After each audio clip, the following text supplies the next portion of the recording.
Chris Sherlock, boat captain, Leopard. For a transatlantic race, the preparation is quite involved. I mean, you're crossing an ocean where you can't stop, so you can't get any help. So yeah, we take the preparation very seriously. Obviously it starts with the boat prep, then the crew, and then getting closer to the start day, it's the route that we will take, and looking at all the different scenarios that could unfold.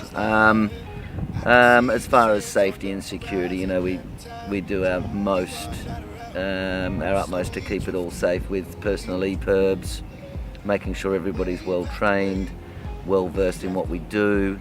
We're a canning keel maxi, so we're also versed on if the keel came off, highly unlikely, but if it came off, where our life raft placement is, where we've got air to get into guys. You know, you can prepare for most eventualities, but it's probably the one that you don't prepare for that you're going to get. So, but we do the best we can. My face above the water. The fastest Leopard's ever gone is 40.7 knots. That was coming across in a 2009 transatlantic record attempt. The water temperature was 1 degree. It was a 6 or 7 metre swell, which wasn't that great at the time. It did get bigger. And we were ripping along with a reacher and 2 reefs in the main. And I remember it as the coldest night of my life on the boat.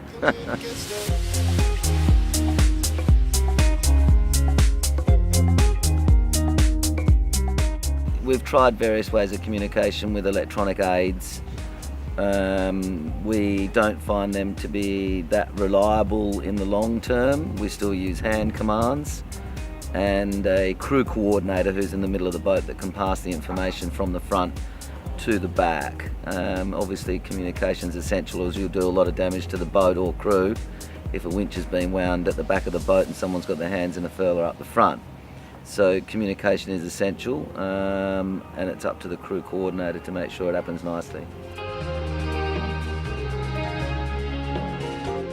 The general watch system will be 4 hours on, 4 hours off, so roughly 12 hours on deck, 12 hours down below if you look at it, you know, bare nuts and bolts. In reality, it's nothing like that. You know, you'll be lucky to get 7 or 8 hours sleep by the time that you've eaten, done your chores around the boat, and believe it or not, you know, 7 or 8 hours sleep a day is only just enough at sea, especially if it's windy and cold. The record stands at 10 days, 20 odd hours. All the transatlantic records that this boat holds are well within that. The last transatlantic record was 7 days, 12. They range between 7 days, 8 hours and 7 days, 12 hours, going which way or the other, except for the Cape Town to Bahia race, which was 10 days, but it was also another 1,000 miles longer. So I would aim to do it conservatively under 10 days.